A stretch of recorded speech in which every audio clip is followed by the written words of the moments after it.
Yo, what's poppin', everyone? I don't know why I made that intro like that. I just felt like I needed to allow the New York to come at me for a second. But today's video is not sponsored or anything, but it wouldn't be possible without showzone.io. That's all you have to type into your browser. It's basically a website that shows you the best cards to flip, as well as how to do collections, how much they cost. And they also have this rating system called True Overall, which is what we're going to be using from now on out to go ahead and give you guys the top 5 players at each and every single position. And thanks to them as well, now I can finally put secondary position players and rank them accordingly. Now, we're doing catchers first. We're going to do the top 5, and we're also going to do 2 honorable mentions for catchers. And let me show you all, or not show you all, but let me tell you all how the rating system works. We're doing the honorable mentions first, and coming in at number 2 in terms of honorable mentions is going to be Luis Campusano. Now, before we dive into why he is number 2 of honorable mentions, let's talk about how it works. So True Overall for them is a rating applied with a weighted formula to each position, taking into account all players' attributes, weighted independently, then takes the cap off the maximum 99 overall rating to provide a true reflection of a player's overall rating. Now, Luis Campusano, he has a true overall rating of a 96.6. In general, this card could be sneaky good. I mean, if you get him up to parallel 3, he's going to have 80 power versus right. That 80 power, as I say in almost each and every single tier list video, is what you're looking for from both sides. Because after a hitter has 80 power, I'll be honest with you all, it really doesn't matter how much more power he gets above that. Yes, it might help just a tad, but it doesn't really matter because San Diego Studios has said it in a stream previously that all you need to go ahead and hit a home run in a stadium that doesn't have crazy dimensions is 80 power against both sides. If you get a perfect fly ball, it should be leaving the stadium almost every single time. Now, why doesn't it leave the stadium almost every single time? Why would you ask me? SSDS. They're the ones that made the hitting engine. I didn't. I'm just relaying the message they gave me. So Luis Campusano, 96.6 overall rating. As I said, he hits the power criteria against both sides. He hits the contact criteria against both sides. 95 plus contact is more than enough to go ahead and hit on legend. And then the 90 vision helps you out tremendously when it comes to fouling off pitches. As a catcher, the only 2 things you really worry about is their arm strength and their reaction. The arm strength at an 84 is good. It's going to be better than most catchers. And then the reaction is the only part that you look at and you say, I wish it was better. Because 73 reaction, that means his pop time is not going to be too quick. If you use catchers such as JT Realmuto, you would know that having high reaction, they pop up and they ready to shoot in like literally 1.5 seconds. I've never seen anything like it. That's how runners are gunned out all the time by the catchers because of their pop time. Then coming in as number 1 honorable mention is going to be Mr. Matt Wieters, which I have parallel 2. It must be through Battle Royale because I never obtained this card. I never hit World Series. I've never actually played a full season out to hit World Series. But starting it off, the card has the 80 threshold. I have the +2 added, so instead of 82 power versus left, he's supposed to have 80. But regardless, he meets that 80 power against both sides criteria. He's a true overall rating of a 96.86. And the only downside to this card is the contact versus right.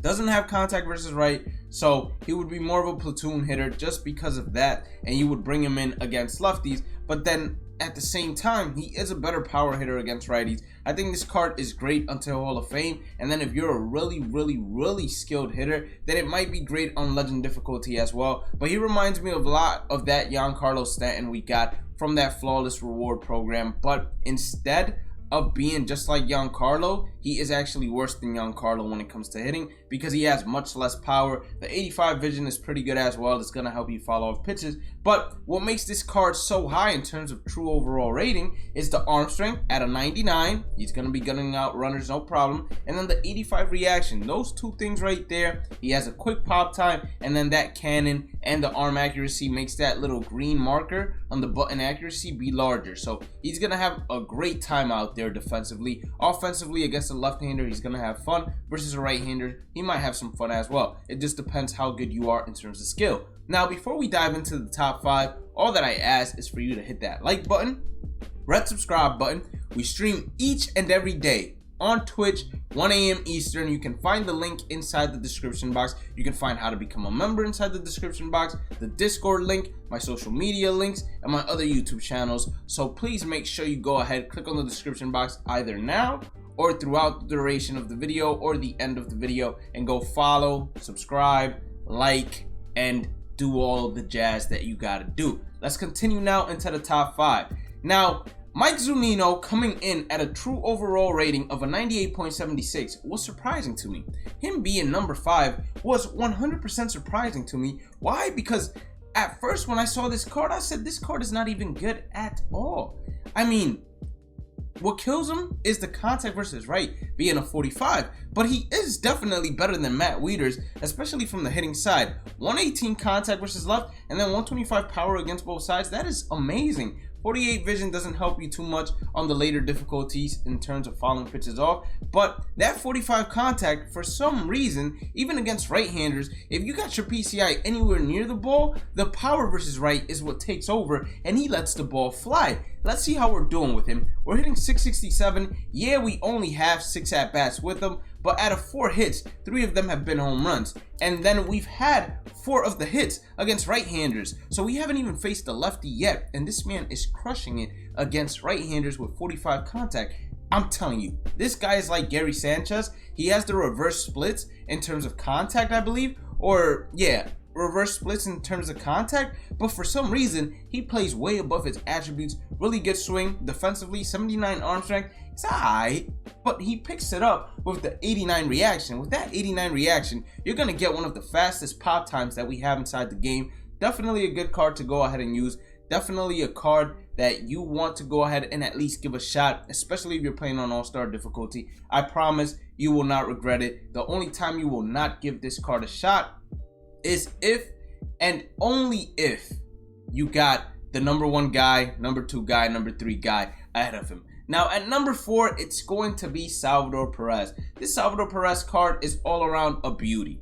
93, 125, great contact numbers. As you parallel him, it gets better. 90 power versus right is more than enough. 125 versus left, more than enough. 82 vision is great. The 80 arm strength and the 87 reaction, just like Mike Zunino, the arm strength is there. What picks it up is the reaction. So quick pop time, good arm. Now, one thing I have to say is, you also have this home run derby Salvador Perez card. And this home run derby Salvador Perez card is not bad. But the reason why that team affinity card is better than the home run derby card is because of the decreasements made to his arm strength and his reaction. They nerfed it by like 10 on each side in order to not allow him to be a 97 or anything higher than that. So clearly you would want the better defensive catcher because he's really not losing much when it comes to hitting. Now when we're talking about number 3, we're gonna have to go to third base. And at third base, which I believe is the position this man plays, we're talking about MVP Joe Torre. Now 125 contact against both sides is a thing of beauty. He's gonna have the biggest PCI possible, and then 106 vision. He's not gonna be striking out a lot. 84 power versus right. A lot of people are going to bring right-handers to face him regardless, and he's going to be able to take them out if you square one up. Versus left-handers, the fact that he's a righty, that means he is the weakness to left-handers, and if you find yourself having a good swing on a pitch, you can 100% almost drive it out every single time, despite him having 62 power right there. 80 arm strength is good enough for catcher, as I said, similar to Salvador Perez, similar to Mike Zunino. The 75 reaction is the only thing that's going to be really hurting you, because once you switch him over to catcher, it should drop a little bit more, maybe 3 to 4 points. I think the penalty is -4, so it should be a 71, but the hitting is what allows him to actually overpass those guys and have a true overall rating of a 99.49. We are hitting really well with him as well. 6 for 13, 462, and we're slugging 1.77. Now going into number 2, we're going back to primary catchers, and this time around you might be wondering, is it going to be Team Affinity JT Realmuto, or is it going to be All-Star Game JT Realmuto? I'll be honest, it's All-Star Game JT. Why? Well, I mean, the contact is out of this world, and unlike the previous one, he can actually destroy lefties here. So clearly you're gonna take the better hitting catcher if the defensive stats are the same, and the defensive stats are the same. 98 arm strength is going to give you the second best arm in the game, second to Matt Wieters. And then 82 reaction is going to give you more than good enough reaction to be going ahead and gunning runners out. It's going to give you close enough reaction to Salvador Perez and Mike Zunino, and obviously better than Joe Torre. But this card, in my opinion, is an all-around monster that a lot of people would love to have on their squad. And now going to number 1 in terms of the catchers, this should not be surprising. It didn't surprise me. It shouldn't surprise anybody. The number 1 catcher in the game is going to be Kyle Schwarber. Why? Because he's the best hitter in the game in terms of having a great swing as a catcher. And then not only that, but his hitting attributes are out of this world. Yes, I got the +3, so you can even subtract the 3. He still has amazing power. The arm strength starts off at a 75, so not the greatest arm strength, and then the reaction is probably going to be a 79, but that is still good enough because even though he's not the best defensive catcher, his pop, his bat, it all makes up for it, and he's still going to be able to gun runners out and do whatever it is needed defensively. Trust me on that because I have him as my catcher, and the smarter you are with the pitching, the better it is going to be for you. So JT came in at a true overall rating of 100.96. Kyle Schwarber comes in at a true overall rating of 101.58. So clearly, Kyle Schwarber is king. You can get him for absolutely free if you did all your Tops Now moments, and then you did your June monthly awards program, and then that's all you got to do. You get yourself Kyle Schwarber, put him at catcher. You don't have to worry about a catcher again until a new catcher comes out. Now, if you did end up enjoying today's content, please make sure to hit that like button or subscribe button. Everything else that you will need is inside the description. Have a blessed day and night. Stay positive, stay safe, stay blessed. And you already know, I'm out of here. Peace out. I'll catch you all in the next one.